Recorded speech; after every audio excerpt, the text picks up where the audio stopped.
तो second stanza में हम देखते हैं कि जो पोएट का मूड है वो क्या हो जाता है, चेंज हो जाता है, क्योंकि क्या है, जो बर्फ़ के जो पार्टिकल्स हैं छोटे छोटे वो पोएट के ऊपर गिरते हैं, जिससे कि पोएट हैप्पी फील करता है।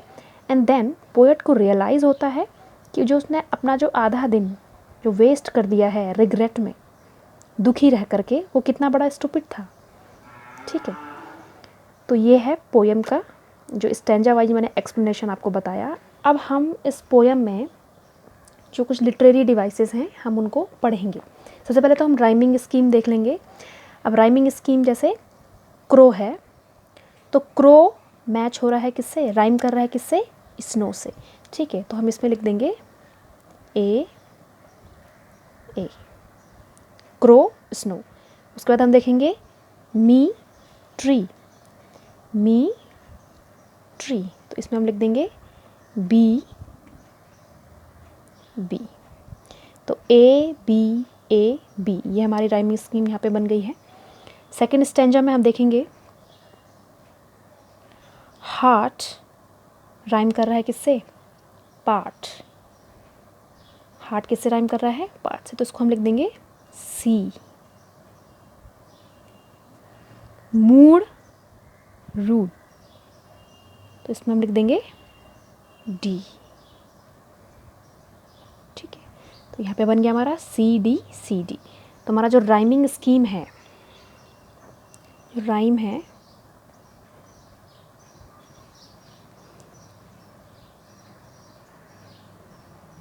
हमारा राइमिंग स्कीम क्या बन गया, ए बी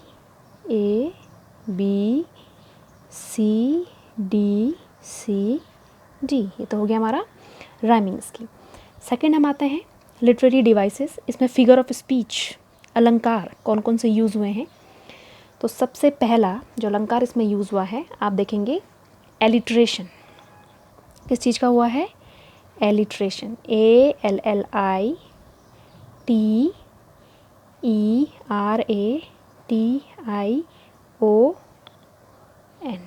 एलिट्रेशन।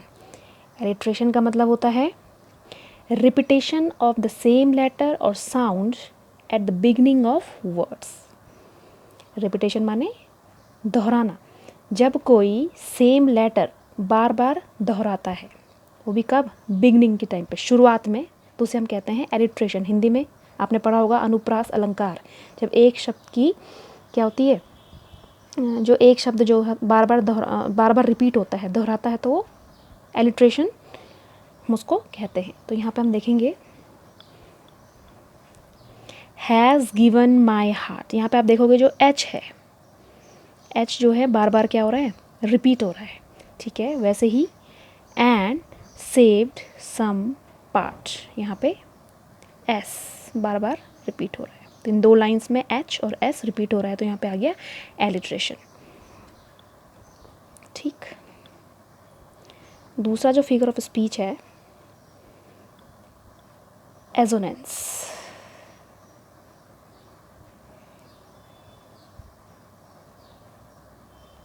एजोनेंस क्या होता है, the repetition of A vowel sound. अब वॉवल क्या होते हैं, स्वर, AEIOU, या आप प्रीवियस क्लासेस में भी पढ़ चुके हैं। तो जब क्या होता है, वॉवल साउंड रिपीट होता है, चाहे वो एंड में है, स्टार्टिंग में है या मिडिल में है, चाहे वो अंत में रिपीट हो रहा है या मिडिल मध्य में हो रहा है या स्टार्टिंग में, शुरुआत में। तो यहाँ पे हम देखेंगे शुक में डबल ओ आप देखेंगे, डाउन में ओ देखेंगे, ऑन में ओ। तो यहाँ आप देख रहे हैं कि जो ये ओ साउंड है, ये बार बार क्या हो रहा है, रिपीट हो रहा है, और ये ओ क्या है, वॉवल है, स्वर है। तो ओ क्या है, यहाँ पे प्रोमिनेंट है। तो यहाँ पे एजोनेंस जो है, जो फिगर ऑफ स्पीच है, एजोनेंस का यहाँ पे यूज़ किया गया है। थर्ड आपके पास आता है एंजैममेंट।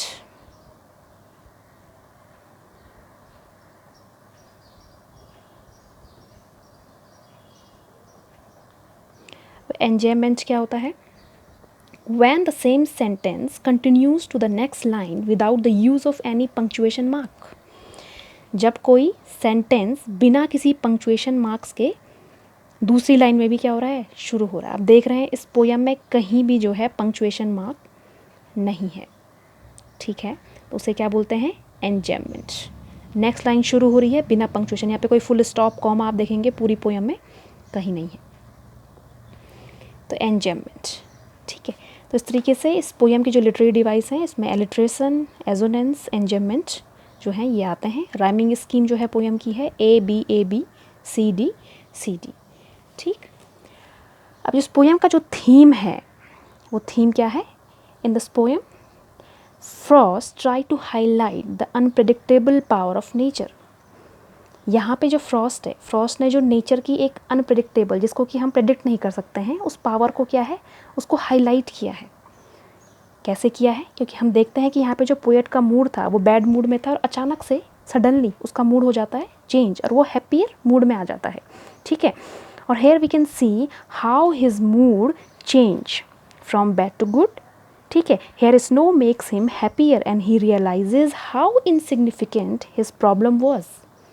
सडनली उसको रियलाइज़ होता है कि जो उसकी प्रॉब्लम थी वो कितनी इनसिग्निफिकेंट थी, उसका कोई महत्व ही नहीं था। जिस प्रॉब्लम के पीछे उसने अपना पूरा दिन जो है वेस्ट कर दिया था, जो उसका हाफ डे था, ठीक है, बाद में उसको रियलाइज़ होता है कि वो कितना कितना बड़ा स्टूपिड था। उसने अपना जो क्या है आधा दिन जो है क्या है सैडनेस में, ग्लूम में और डार्क में क्या कर दिया है, पूरा पूरा दिन ऐसे ही वेस्ट कर दिया है, ठीक है।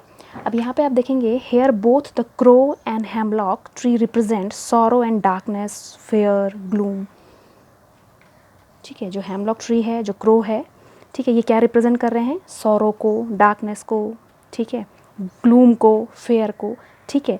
बट बेसिकली क्या होता है कि जब हम क्रो के बारे में सुनते हैं या हेमलॉक एक विशैला जो ट्री है इसके बारे में सुनते हैं तो हमारे दिमाग में क्या इमेज आती है, थोड़ा नेगेटिव हम हो जाते हैं कि पोएट ने ऐसे क्रो को ही क्यों डिस्क्राइब किया है या हेमलॉक ट्री को ही क्यों डिस्क्राइब किया है, ठीक है।